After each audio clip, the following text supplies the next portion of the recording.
Estamos de regreso para el último bloque de la noche. En las elecciones del próximo 6 de junio, la Ciudad de México tendrá por primera vez un diputado o una diputada migrante.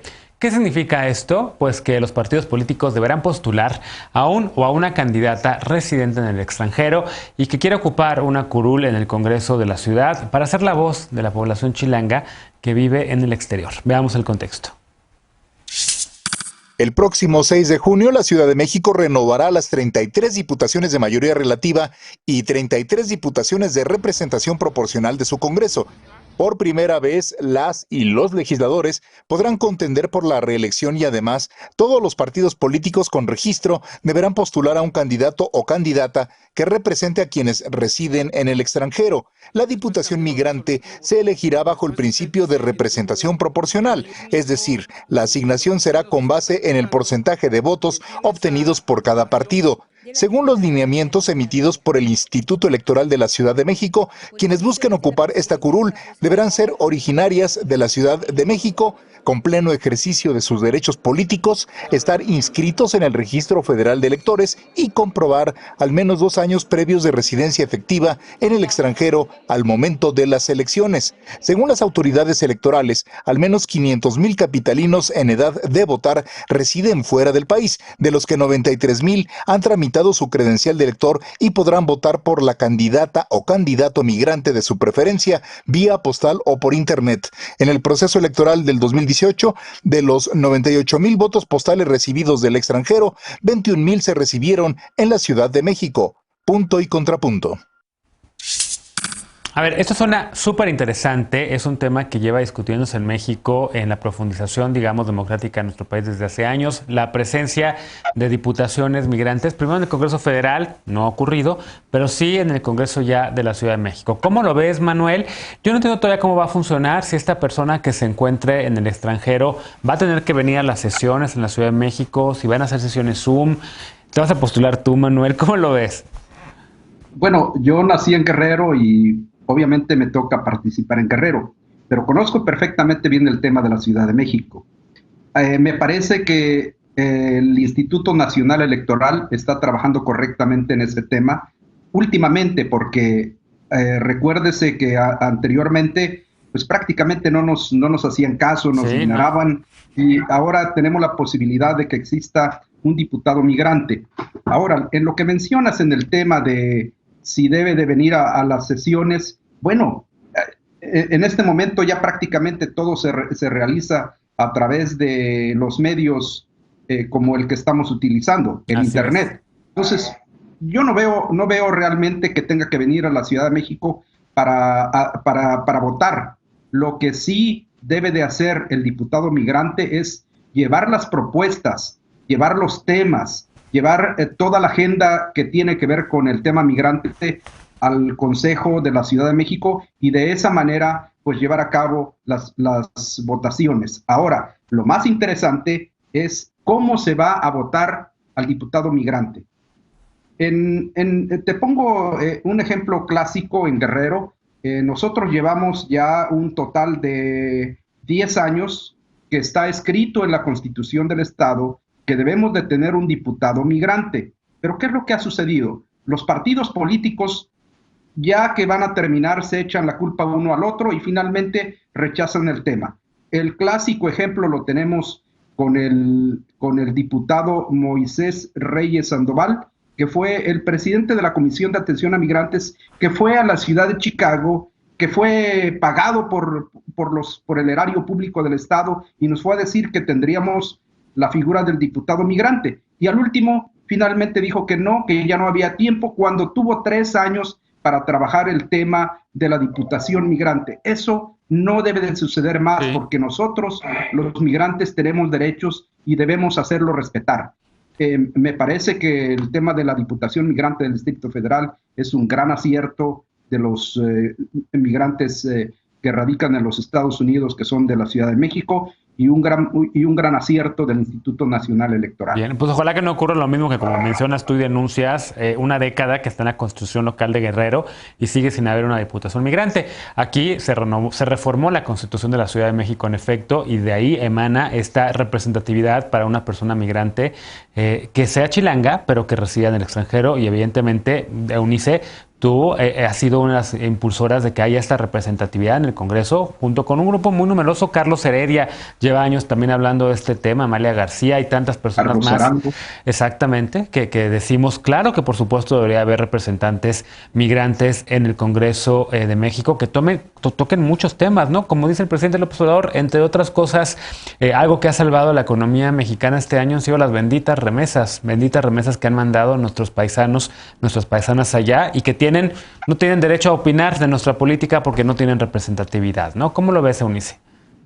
Mira, primero que nada creo que es importante subrayar esto que viene de una historia de esfuerzo de nuestros migrantes. Es un tema que, como ya aquí se ha mencionado, Manuel, como lo ha dicho, lo han impulsado desde hace mucho tiempo gente como él, como Carlos Arango, Artemio Arreola, Sergio Infazón, de diferentes lados de Estados Unidos. Muchos grupos han estado detrás de este punto, y incluso en la Ciudad de México también es un reto, Genaro, hay que decirlo, queda porque se modifica la Constitución en el 17, y en la Constitución de la Ciudad de México queda justamente muy claro que los migrantes tienen el derecho a votar y a ser votados, y bueno, a partir de eso se desencadena que en el transitorio dice que en el 2018 ya no daba tiempo para esta figura de la diputación migrante, pero sí para el 2021, aunque no marca claramente las reglas, y hay que decirlo, una diputada intentó incluso eliminar esto de la Constitución, lo logró, y fue hasta la tercera instancia en el tribunal en donde los migrantes, varios de los que he mencionado, lograron que esto regresara a ser una posibilidad.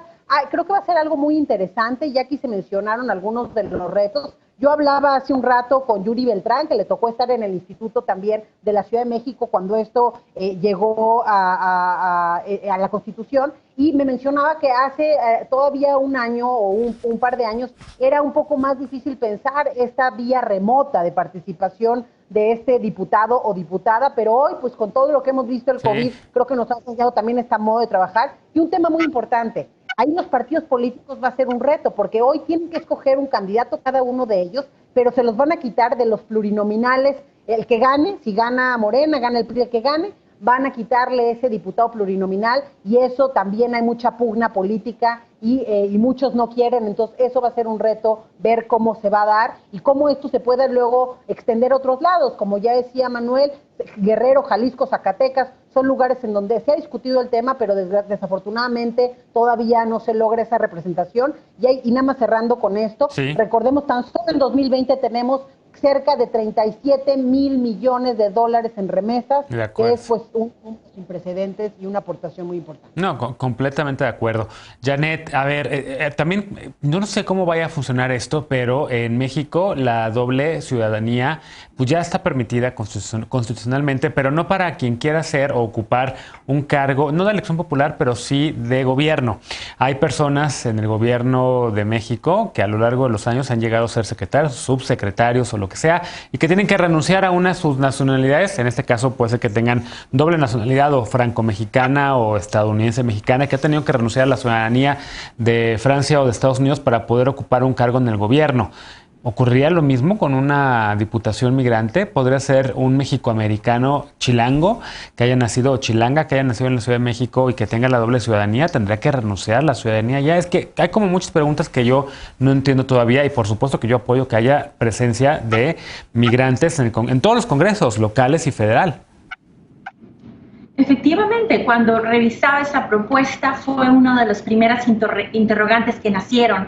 ¿Cómo va a ser la logística? ¿Quiénes serán? ¿Tendrán doble nacionalidad? ¿Tendrán residencia mexicana y serán ciudadanos mexicanos? ¿Cómo va a ser la logística? Si necesita que vuelen a México, tienen que tener un estatus legal, obviamente, para poder hacer esos vuelos y viajes internacionales o algún permiso especial.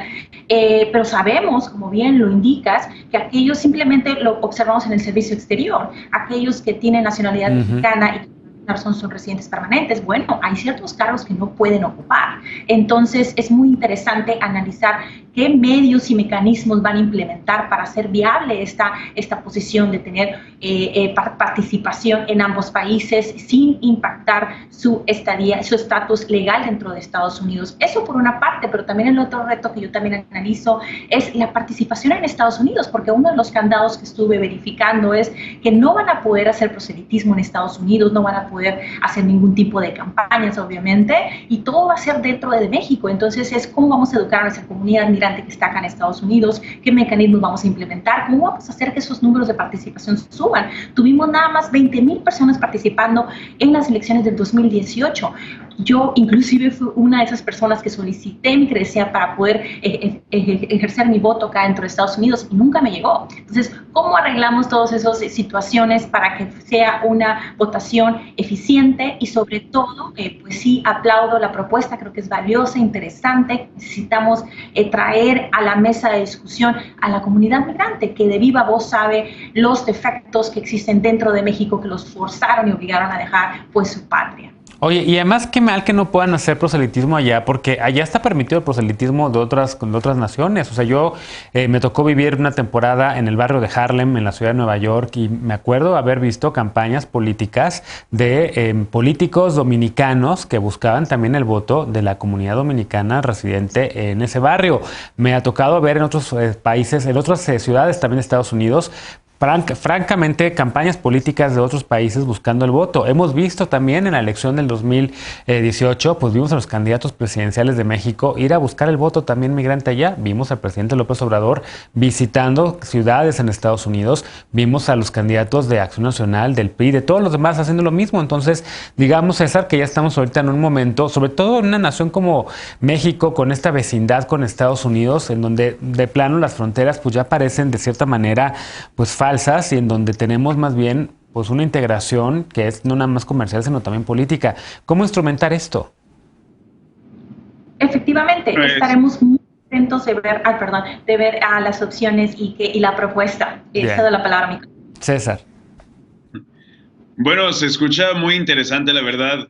Yo había escuchado un poco sobre estas propuestas y pienso que el permitirle a personas con doble ciudadanía votar desde el extranjero es algo muy importante, porque por algo han podido permanecer con esa doble ciudadanía. Pero en mi punto de ver, ya poder elegir a un funcionario en el extranjero para representar a una población donde tal vez exista una separación entre ambas poblaciones, tanto Estados Unidos y en este caso el Estado de México, la Ciudad de México, existiría mucho conflicto por el simple hecho de que yo, por ejemplo, haber nacido en Guanajuato, llegué a Estados Unidos y he vivido en Estados Unidos toda mi vida. Yo tengo doble ciudadanía, mas no puedo pretender conocer las necesidades de los guanajuatenses, que claro, todos tienen su involucración a tanto. Yo pienso que más que nada, como institucionalista, tenemos que seguir apoyando nuestros consulados, la diplomacia entre ambos países y hacer ese estrechamiento bilateral entre Estados Unidos y México para poder proporcionar la mejor representación a esas poblaciones. Bueno, pues sin duda es un tema que hay que darle seguimiento. Eunice, les invito por favor a que repitamos esta mesa, ya que vayamos viendo, que vayamos conociendo, uno, cómo van cambiando la política migratoria de Estados Unidos y cómo afecta a México, y dos, cómo se acaba de instrumentar este tema de la Diputación Migrante, que por supuesto es interesantísima. Les agradezco muchísimo que me hayan acompañado esta noche de viernes. Déjenme hacer una pausa para regresar para despedirme de ustedes y con la paparrucha de esta noche. No te vayas.